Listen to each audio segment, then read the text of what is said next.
Okay, class, it is time to open our first assembly file. So we are not going to build a part. We're going to have a file that we put the parts together in an assembly file. So you can either go to the new, and it's called standard assembly, so IAM right there. You can also go to this little icon right there, and it's called an assembly file.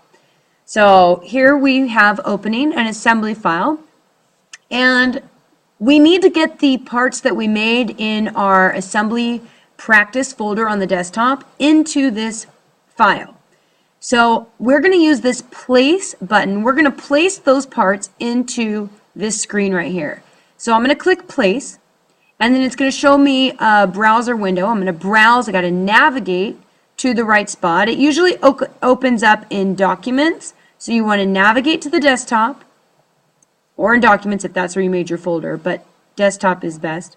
I'm going to go to the assembly practice folder, and I want to place a blue cube. I'm going to double click blue cube. So it places one in there. Now notice when I move my cursor, a second cube is ready to be placed as well. And if I click, it places another cube. If I move it over, it places another cube. So to get out of that feature, you click or you hit escape. So now it doesn't have any more cubes. Now I'm going to zoom out a little bit. I'm going to get rid of two of these cubes. So I'm going to highlight it and hit delete.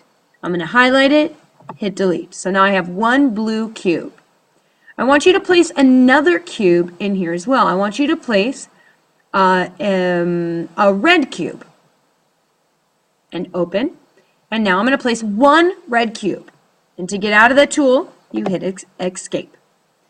Okay, so now we're going to talk about some assembly constraints, which means we're going to put parameters on these two cubes so that they stick together. All right, so you're going to see right here, there is a constrain window. So we're going to click constrain, and it's going to open up this dialog box that shows us all the different types of constraints. We went over these in the PowerPoint. This first one right here is mate, which means you're sticking two sides together. This second one is an angle. This third one is a tangent, which is a circle to a line. And the last one is insert, so you can put a cylinder in a hole, or a square in a square hole. Okay, so the first thing I'm going to do is I want to mate these two cubes.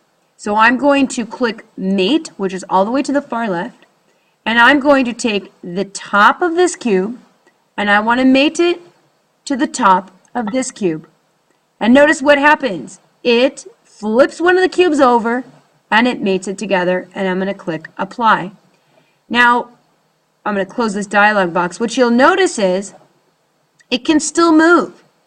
That is because it's mated in a plane. So if I turn this, it looks like it can still move, but if I turn it, it's only moving within the plane.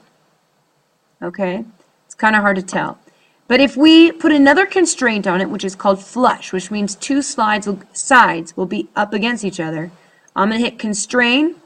And this one, it's also the same as mate, but this time it's going to be this right one, flush.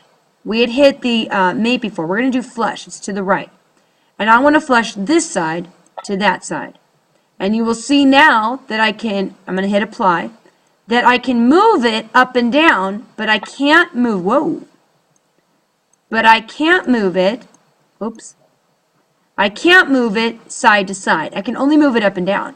So how would I get it so that it was stuck all the way? I want you to think about that. How do I get it so it's stuck all the way like this, where I can't move it? And this one is actually, this blue cube I cannot move. It's the first part that you put in is in a fixed position. So I want to get these two to be flush. So I would open the constraint, I would go back to mate, go to flush, this right side, and I would hit this side, and now apply, and I've got two cubes, two cubes that cannot move. They are stuck together. So this is how you mate and flush.